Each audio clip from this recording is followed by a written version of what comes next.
Assalamualaikum warahmatullahi wabarakatuh. Perkenalkan, nama saya Rifal Sultan Nazarudin. Dalam pertemuan kali ini kita akan membahas tentang globalisasi.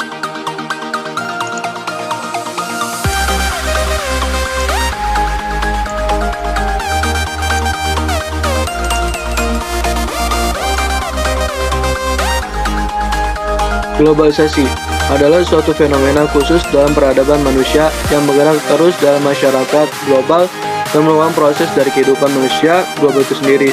Menurut Nur Haida tahun 2015. Menurut asal katanya, kata globalisasi diambil dari kata global. Dan maknanya, ia universal. Globalisasi adalah sebagai suatu proses menjadikan sesuatu benda atau perilaku sebagai ciri dari setiap individu di dunia ini tanpa dibatasi oleh wilayah. Globalisasi belum memiliki definisi yang mapan, kecuali sekedar definisi kerja (working definition), sehingga bergantung dari sisi mana orang lain melihatnya. Globalisasi dianggap sebagai proses di mana berbagai peristiwa, putusan, dan kegiatan di belahan dunia yang satu dapat membawa konsekuensi penting bagi berbagai individu dan masyarakat di belahan dunia yang lain. Proses perkembangan globalisasi pada awalnya ditandai kemajuan di bidang teknologi, informasi, dan komunikasi, yang akhirnya merupakan penggerak globalisasi. Dari kemajuan bidang ini kemudian mempengaruhi sektor-sektor lainnya dalam sebuah kehidupan, seperti sektor bidang politik, ekonomi, sosial, budaya, dan lain-lainnya. Dengan adanya arus dan kedekatan hubungan antara bangsa dan antar negara, orang mulai khawatir akan terjadinya kesetaragaman dalam berbagai aspek kehidupan. Hal ini akan mengarah pada kesamaan dalam hal cara hidup, cara berpikir, dan cara bertingkah laku dalam kehidupan sehari-harinya.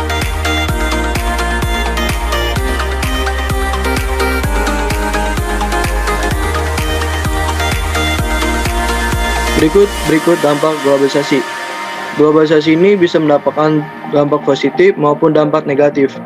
Dampak positif dari globalisasi menyebabkan muncul masyarakat mega kompetisi di mana setiap orang berlomba-lomba untuk berbuat yang terbaik. Untuk mencapai yang terbaik pula, untuk berkompetisi ini diperlukan kualitas yang tinggi. Era globalisasi adalah era mengajar keunggulan dan kualitas, sehingga masyarakat menjadi dinamis, aktif, dan kreatif. Contoh dampak positif dari globalisasi: berkembangnya ilmu pengetahuan dan teknologi. Yang dimaksud ini adalah semakin banyaknya dan perkembangan zaman dari tahun ke tahun.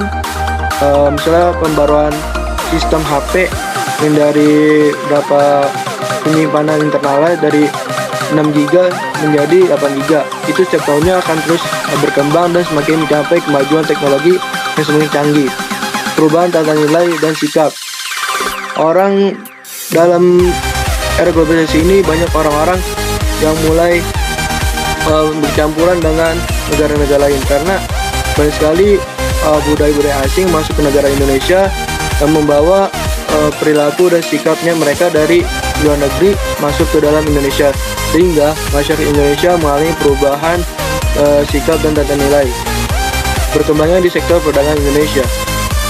Berkembangnya di sektor perdagangan Indonesia merupakan adalah bagaimana Indonesia bisa melakukan perdagangan di luar negeri dan bekerja sama di sektor perdagangan, sehingga bisa menyebabkan sistem perekonomian di Indonesia ini semakin maju dan berkembang.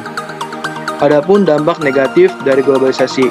Globalisasi akan melahirkan budaya global dan akan menjadi ancaman bagi budaya lokal atau budaya bangsa. Rendahnya tingkat pendidikan akan menjadi salah satu penyebab tempatnya masyarakat terseret arus globalisasi dengan menghilangkan identitas diri atau bangsa. Contoh, anak remaja. Kita dengan cepat potongan rambut, model pakaian, atau perilaku yang tidak cocok dengan jati diri bangsa kita. Contoh, gaya hidup kebaratan. Masuknya budaya-budaya asing ke Indonesia sehingga banyaknya warga pribumi yang mengikuti gaya hidup kebaratan. Contohnya memakai perhiasan dalam kaum laki-laki seperti kalung yang berwarna emas atau perak. Ini merupakan salah satu contoh kebudayaan barat yang masuk ke Indonesia. Nilai budaya mulai luntur. Nilai budaya luntur merupakan nilai kehidupan seperti nilai-nilai budaya yang ada di Indonesia ini semakin luntur seperti gotong royong maupun yang lain-lainnya yang sudah diterapkan dari nenek moyang itu sudah mulai luntur karena masuknya budaya yang asing ini tadi ke Indonesia, sehingga mulai banyaknya kelunturan nilai budaya dalam negara Indonesia sendiri. Hidup yang konsumtif. Hidup yang konsumtif merupakan hidup yang melakukan pemborosan. Melakukan hidup pemborosan itu seperti banyaknya membeli barang-barang yang tidak berguna, dan nilai barang itu sangat mahal. Misalnya harga sepatu yang misalnya 400.000, dia membeli di toko supermarket atau lainnya yang harganya 1 juta. Hal ini harus dicegah karena hidup yang konsumtif ini adalah hidup yang memboroskan dalam suatu kehidupan. Ciri-ciri globalisasi. Globalisasi perlu didukung oleh kecepatan informasi, kecanggihan teknologi, transportasi, dan komunikasi yang diperkuat oleh tatanan, organisasi, dan manajemen yang tangguh. Globalisasi telah melampaui batas tradisional geopolitik. Batas tersebut saat ini harus tunduk pada kekuatan teknologi, ekonomi, sosial, politik, dan sekaligus mempertemukan tatanan sebelum sulit ditemukan. Adanya saling ketergantungan antar negara. Pendidikan merupakan bagian dari globalisasi penyebaran dalam hal gagasan pembaruan dan inovasi dalam struktur, isi dan metode pendidikan dan pengajaran sudah lama terjadi yang menunjukkan globalisasi ini. Ini telah lama terjadi melalui literatur atau kontak antar pakar dan mahasiswa. Faktor penyebabnya adanya globalisasi. Perkembangan iptek yang semakin meningkat dimulai ketika Perang Dingin berakhir dan runtuhnya komunisme di dunia, yang akan memberi pembenaran bahwa kapitalisme adalah jalan terbaik dalam mewujudkan kesejahteraan di dunia. Yang akibatnya negara-negara di dunia mulai menyiapkan diri sebagai pasar bebas. Perkembangan teknologi komunikasi dan transportasi juga mendukung hal tersebut, sehingga menyebabkan transparansi batas-batas antar negara. Pada sekitar tahun 1990-an, internet telah berkembang dan menyambungkan kebanyakan penggunaan jaringan komputer yang ada, sehingga jumlah pengguna internet yang semakin besar dan berkembang telah mewujudkan budaya internet. 2. Perkembangan bidang ekonomi yang mengarah pada perdagangan bebas. Perdagangan bebas dimulai ketika perdagangan internasional mulai membuka pasar antar negara secara terbuka. Menurut ekonomi yang menganjurkan perdagangan bebas, mereka percaya kalau perdagangan bebas mampu meningkatkan budaya secara ekonomi.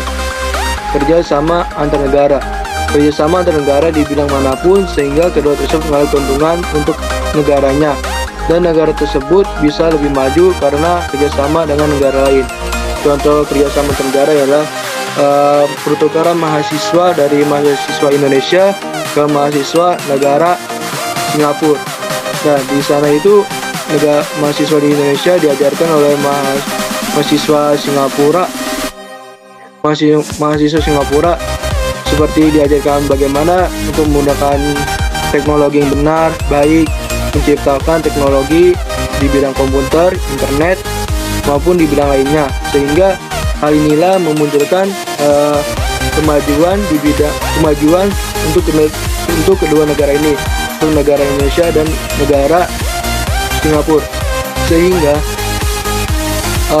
di bidang teknologi di negara Indonesia ini semakin maju dan berkembang atas pertukaran mahasiswa Indonesia dan mahasiswa Singapura. Strategi bangsa Indonesia menghadapi tantangan globalisasi. 1. Pembangunan jati diri bangsa.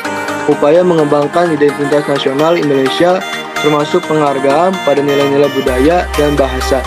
Nilai-nilai solidaritas sosial, kekerabatan, dan cinta negara terasa semakin memudar.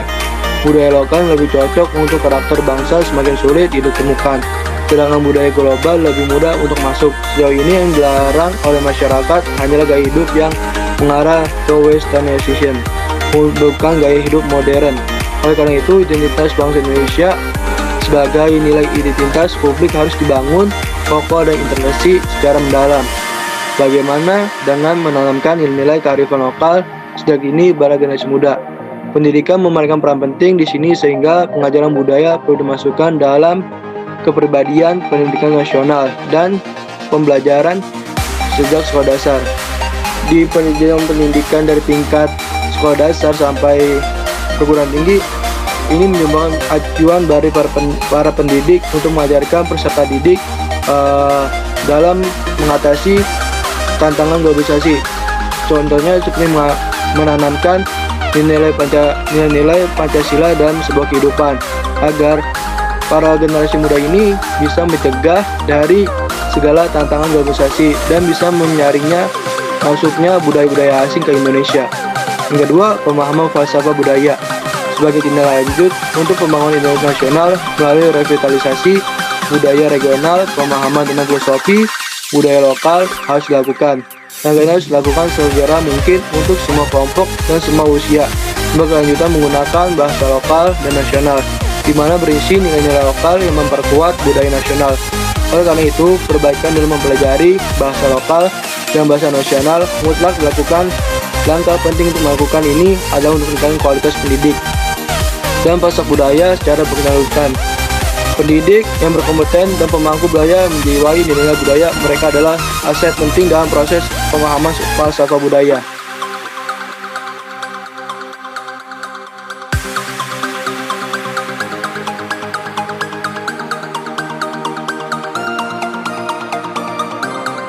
Nah, ini merupakan pembahasan kita dalam pertemuan kali ini membahas globalisasi. Mungkin cukup dari saya, kurang lebihnya mohon maaf apabila penyampaiannya ada sebuah kesalahan dan terburu-buru. Sekian dari saya, wassalamualaikum warahmatullahi wabarakatuh.